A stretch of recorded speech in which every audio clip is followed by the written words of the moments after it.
বিসমিল্লাহির রহমানির রহিম। আসসালামু আলাইকুম। জনতার রান্নাঘর থেকে সবাইকে জানাচ্ছি শুভেচ্ছা। আশা করি সবাই ভালো আছেন। আজকে যে রেসিপি করব সেটা চিকেনের রেসিপি, সেটা হচ্ছে কড়াই গোশত।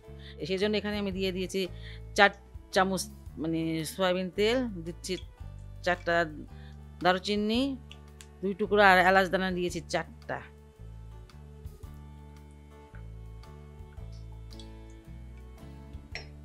আর এখানে আমি এইভাবে কিউব করে কাটা আমি ১ বাটি পেঁয়াজ দিয়ে দিচ্ছি। আর ইদানিং চিকেনটা বেশি খাওয়া হয়, কারণ মাছ তেমন একটা পাই না। এই জন্যই চিকেনের রেসিপিটাই আপনাদের দেখাইতেছি। চিকেনের বিরিয়ানিটাও দেখাইলাম।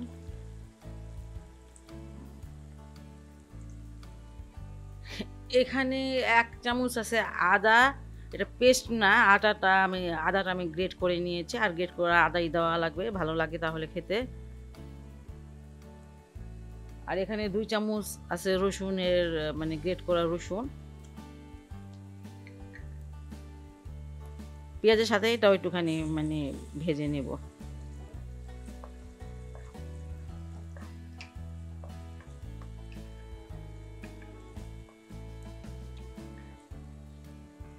পেঁয়াজ, আদা, রসুনটা আমি হালকা একটু ভেজে নিলাম।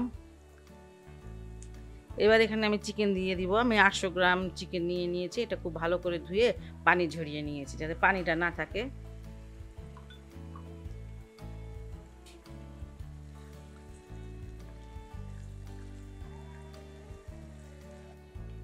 লবণটা এই পর্যায়ে আমি দিব না, লবণ একটু পরে দিব, কারণ লবণটা দিলে পরে বেশি পানি ছেড়ে দিবে। এই জন্য লবণ ছাড়াই এটা একটু হালকা ভেজে নিব।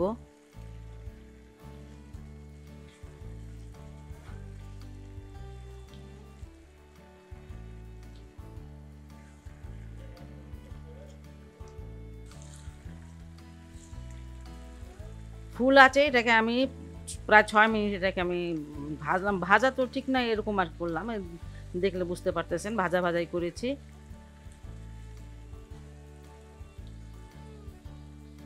এবার এখানে আমি দিয়ে দিব টমেটো। এখানে ৪টা টমেটো নিয়েছি। টমেটোর সাইজটা এত ছোট, বড় হলে পরে আপনারা দুইটা নেবেন। এইভাবে কেটে দিয়েছি।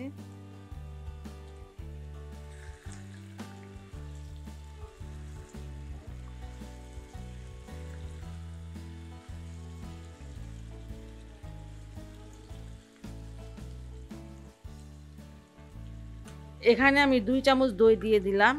২ থেকে ৩ চামচ, হ্যাঁ ৩ চামচ দই দিয়ে দিলাম।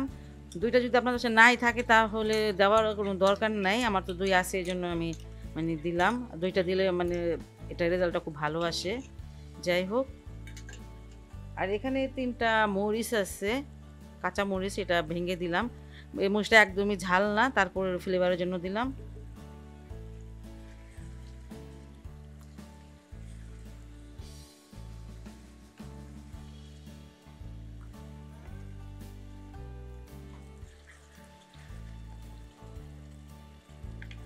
এবার আমি লবণটা দিব।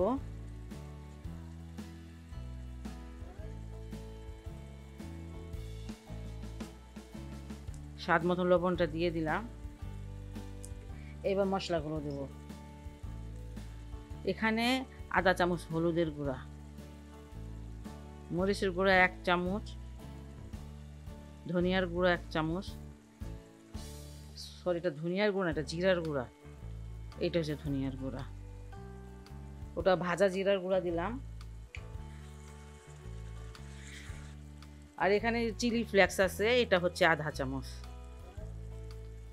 এটা একটা চটপটা ঝাল জাতীয় তরকারিটা ভালো লাগে খেতে।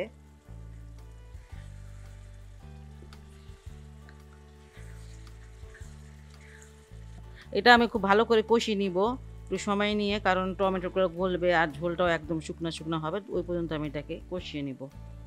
আঁচটা কিন্তু পুরাপুরি ফুলে দিয়ে করবেন। এটা ৫-৬ মিনিটের জন্য আমি ঢেকে দিলাম। ৫ মিনিট পর আমি আসলাম। চিকেনটা দেখে আপনারা বুঝতে পারতেছেন এটা যে কীভাবে কষিয়ে খুব ভালো করে হাই হিটে কষিয়ে নিয়েছে। একদম কষানোটা শেষ। এবার আমি কিছুটা পানি দিয়ে দেবো।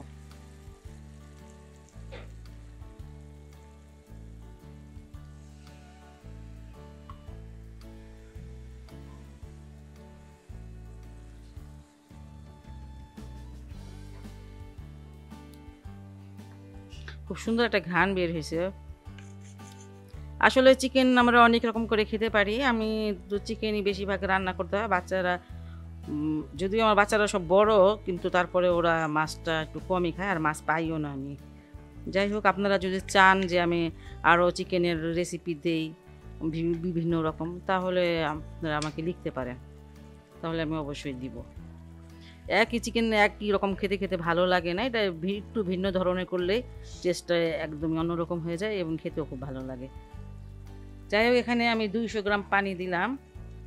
ঠিক আছে, আর চিকেনটা তো আমার একদম সিদ্ধ হয়ে গেছে। এবার আঁচটা কমিয়ে রাখবো।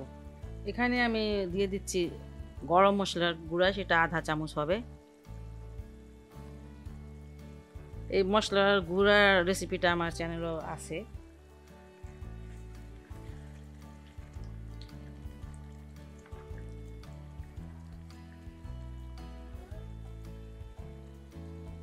আর এখানে আমি দিয়ে দেব একদম ফ্রেশ পুদিনা পাতা। আমি অনেক বছর আগে, 2-3 বছর আগে একটা গাছ লাগিয়েছিলাম, এটা আমার চ্যানেলে দেখিয়েছি প্রথম দিকে। 10 টাকার একটা গাছ, সারা বছর মানে পুদিনা পাতা খেতে পারেন।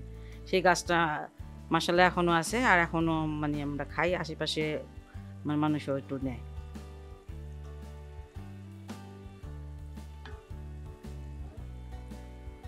আর এখানে একদমই ঝাল নাই, কাঁচামরিচগুলো একদম আবাত্তি। যাই হোক, তবে স্মেলটা খুব ভালো আসে, এই জন্য আমি 5-6টা দিয়ে দিলাম। আর ঝাল হলে আপনারা দিবেন না, আর ঝালটা নিজের মতো করে মানে দিবেন। তবে এই তরকারিটা একটু ঝাল ঝালই ভালো লাগে।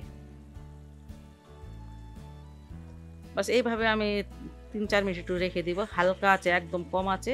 তারপর তরকারিটা হয়ে যাবে। খুব যদি চিকেনটা খুব গালিয়ে ফেলেন তাহলে খেতে কিন্তু ভালো লাগে না, কারণ এটা তো ব্রয়লারের মুরগি বোধ হয় এটা, হ্যাঁ ব্রয়লার বলে।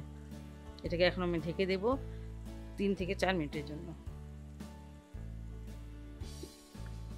4 মিনিট পর আমি আসলাম। তরকারিটা আমার হয়ে গেছে। এটা মানে একটা ফ্লেভার খুব সুন্দর আসতেছে। এটা আপনারা বাসায় অবশ্যই অবশ্যই ট্রাই করবেন। আর যদি আপনাদের আমার এই রেসিপিটি ভালো লাগে বা উপকারে আসে, তাহলে আমার চ্যানেলকে লাইক, কমেন্ট, সাবস্ক্রাইব করবেন। সে পর্যন্ত সবাই ভালো থাকুন, সুস্থ থাকুন, নিরাপদে থাকুন, এই দোয়া করি। আল্লাহ হাফেজ। আমার জন্য সবাই দোয়া করবে।